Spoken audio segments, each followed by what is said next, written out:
Women are so underrepresented in all aspects of the trucking industry, whether it's driving the truck, fixing the truck, selling the truck, designing the truck, anything. So our real motive is to show women that there's such great opportunities and they can make a good income, a decent income, and especially for the drivers, they make the same as men. So there's no disparity, no gender imbalance as far as pay. So it's the opportunities that women don't seem to be aware of that we're trying to work on making sure that they know that they're wanted and valued.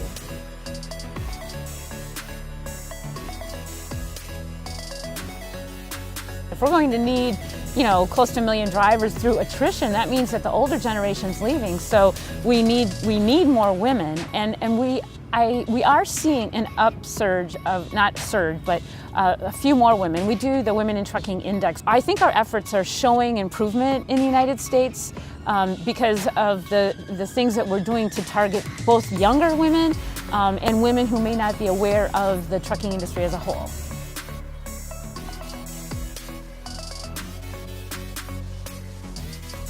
Expediter Services has a model that I think is brilliant. And as they say, they don't dispatch freight, they don't broker freight, they're not a carrier, they're not a motor carrier, but they're in the motor carrier industry as a service provider. And so they have a very unique model, and I think people don't understand the model. So once you start looking into the fact that they'll help finance a truck, they're going to help you with accounting, they're going to help you, like I said, with route optimization, fuel, things like that, fuel purchasing. They're basically there to ensure the driver's success. And that's what makes them unique.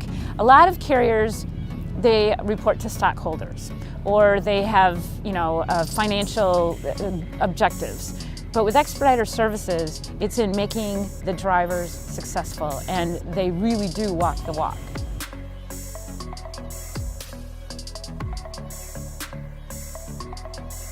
Even in 2018, a lot of women haven't established a credit record. So that makes it more difficult for them to go and get a loan to buy a truck. But what Expediter Services is doing with the 150 Challenge is helping them, and they'll look at their work record, not necessarily their credit history, and they recognize that sometimes people have had an issue, maybe some hospital bills or things like that, and so they look beyond that and they look at the person themselves. And so the 150 Challenge is to help 150 women or more. I mean, we'd like to hit at least 150, either become an owner-operator or expand their fleet. So it's really about making more women business owners in the trucking and expedited industry. How rewarding to know that we have helped almost 40, I believe it's almost 40 women become owner-operators, business owners. And that, to me, that's very exciting. That's all about empowering. It's empowering and encouraging and supporting. And that's what Expediter Services does with that 150 Challenge. We're going to help you be successful, and we're going to make sure that you're successful because we're investing in you as an individual. It's the tools. So if you come into the industry and you don't realize the importance of the bookkeeping aspect of it, or maybe fuel optimization or route optimization, and having somebody help you and hold your hand and say, these are the best routes to pick, these are the best loads to pick, this is where you should buy your fuel, and this is what you can write off as a tax deduction, things like that. It answers so many questions that someone might not know where to turn.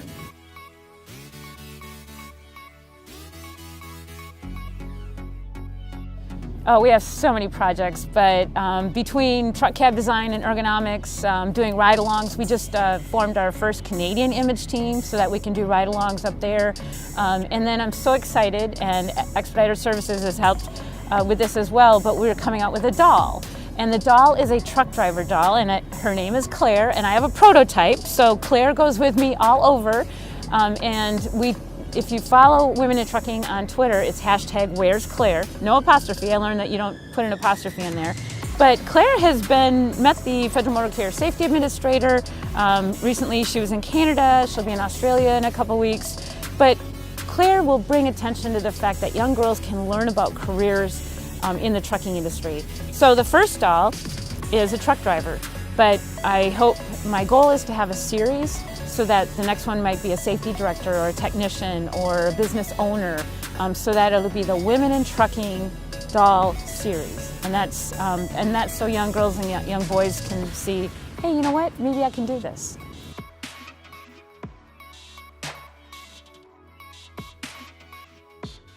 Typically, Women in Trucking doesn't get involved in lobbying because we have both drivers and carriers that are members, and a lot of times they don't agree on things like days and hours of service, so we remain neutral on those. But one thing I am working toward legislatively is to get the option, and I'm saying option, and I'm using that word option so that people understand that if a company wants to use a bona fide occupational exemption to adopt a same-gender training policy, they can do that. Now, in Canada, you can have a same-gender training policy. In the United States, you can't do that because one company was sued because it took a little longer for the female trainees to get a female trainer. So the Equal Employment Opportunity Commission, which is our government, sued them and said, you're denying them employment, which is not true at all. In fact, who would deny employment to a qualified candidate these days? But if a carrier wants to adopt a same-gender training policy, I personally feel it will actually bring in more female trainers. I think a lot of women might not want to train because who wants to be assigned to an unrelated individual who you don't know of the opposite gender? So again, I'm working on that legislatively, looking for carrier and industry support so that I can go to my congressman and say, let's get some legislation passed to allow companies to adopt the same-gender training policy if they so choose. There's no other mode of transportation that mixes men and women in a work environment where there's a bed in close proximity. So we think that in the trucking industry that needs to be changed.